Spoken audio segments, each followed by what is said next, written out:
Voilà, nous sommes à la procure avec Sylvie Bernet, qui vient de sortir chez CNRS Éditions le produit d'un gros travail, une thèse d'histoire dont l'intitulé est L'Église de France face à la persécution des Juifs 1940-1944.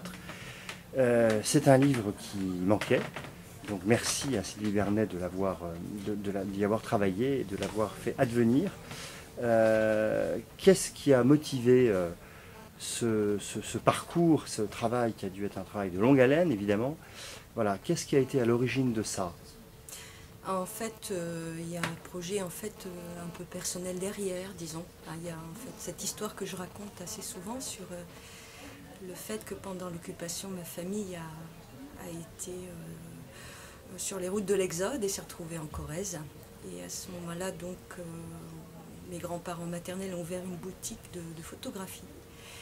Et je n'ai jamais très bien compris comment une jeune femme juive allemande s'est retrouvée accueillie et embauchée dans le magasin de mon grand-père pendant la fin de la guerre, pendant un an en fait. Et j'ai mesuré plus tard, au fur et à mesure de mes études d'histoire, les dangers qui avaient été encourus par ma famille. Et puis j'ai aussi appris que Monseigneur Saliège avait joué un rôle indirect, puisque mon grand-père avait entendu cette protestation. Et ça a été un petit peu le point de départ d'une recherche de ma part pour essayer de mieux comprendre comment cette petite histoire de famille s'inscrivait dans la grande histoire. Voilà.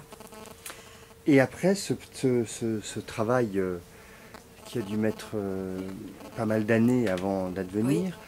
Est-ce que ça a été pour vous un travail où finalement à la fin vous êtes surprise de ce que vous avez trouvé, ou est-ce que vous vous attendiez à peu près à trouver ça? C'est une... Oui. En fait, j'ai assez vite commencé par travailler au fond du Yad Vashem sur les témoignages des personnes sauvées. Alors ces témoignages sont assez étonnants parce que ce qui compte pour la personne sauvée, c'est son sauvetage. Et j'ai été assez vite marquée par les filières, les liens, les personnes, relais, etc. Et je me suis dit, il faut pouvoir comprendre un peu comment ces filières sont nées. Et c'est un petit peu un livre de relations, de réseaux, de filières qui ouvre les perspectives sur au fond ce que sont les diocèses sous l'occupation, ce qu'est cette vie d'église, pas cloisonnée entre d'un côté les évêques et de l'autre côté le clergé, les fidèles, les congrégations, mais au fond de faire les liens entre tout cela pour aider les gens et pour s'en sortir. C'est ça un petit peu que j'avais comme intuition, point de départ en lisant les témoignages au Yad Vashem, et au final je crois que c'est un petit peu un des aspects forts du livre. Merci en tout cas Sylvie Bernet. Je rappelle le titre de votre livre publié chez CNRS Éditions, L'Église de France face à la persécution des Juifs 1940-1944.